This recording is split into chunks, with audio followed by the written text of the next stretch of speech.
Hi అండి, నమస్తే. ఈరోజు లంచ్ అండి మామిడికాయ పచ్చడి, మెంతికూర పప్పు, వంకాయ తాలింపు, రసము, పెరుగు, మస్క్ మిలన్ అండి. మామిడికాయ పచ్చడి, మెంతికూర పప్పు రెండు కాంబినేషన్ చాలా బాగుంటుందండి. నాకైతే చాలా ఇష్టం అన్నమాట. వంకాయ తాలింపుతో తింటున్నాను, చాలా రుచిగా ఉంది. ఇప్పుడు రసం వేసేసుకుంటున్నానండి. రసం బాగా ఎర్రగా బాగా టేస్టీగా ఉందండి. ఎర్రటి టమోటాలతో చేశానన్నమాట. ఇప్పుడు మెంతికూర పప్పు రెసిపీ చూపిస్తానండి. చూడండి, ఇప్పుడు ఈ గ్లాస్తో 1.5 గ్లాసు పప్పు వేసుకున్నానండి.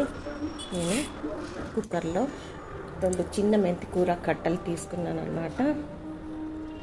2 టమాటాలు, ఒక హాఫ్ ఆనియన్ తీసుకున్నాను.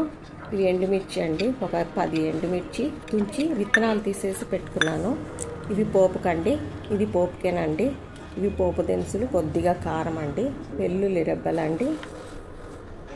ఇది వడియం అండి, ఇంతకుముందు చూపించాను కదా, పప్పులో వేసుకుంటామని పోపులో.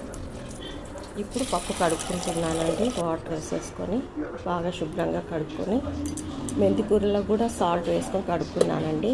హాఫ్ మాత్రమే వేస్తానండి. ఒక కట్ట ఇందులో, ఒక కట్ట కప్పులో పెట్టుకున్నాను. ఇప్పుడు పసుపు వేసేసుకుందాం. ఇప్పుడు ఒక కట్ చేసి పెట్టిన హాఫ్ ఆనియన్, ఎండుమిర్చి, కారం కూడా వేసేస్తున్నానండి. టమాటాలు కూడా 2 కట్ చేసుకొని వేసేస్తున్నాను. చింతపండు నానబెట్టి పెట్టుకున్నానండి. చిన్న నిమ్మకాయ సైజ్ అంత చింతపండు అండి, ఇంకా కొద్దిగా తక్కువే ఉంటుంది. ఇప్పుడు ఆ మిగతా ఒక కట్ట పప్పులో పెట్టుకున్న మెంతికూర కొద్దిగా ఆయిల్ వేసి వేయించుకుంటున్నాను. ఇది తర్వాత కలుపుకుంటానండి.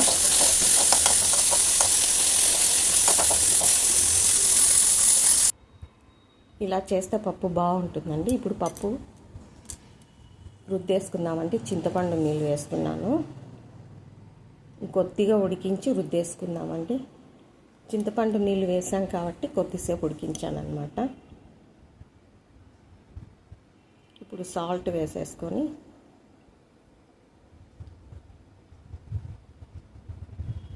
One and half teaspoon వేసానండి. బాగా మెత్తగా రుద్దుకోవాలండి పప్పు.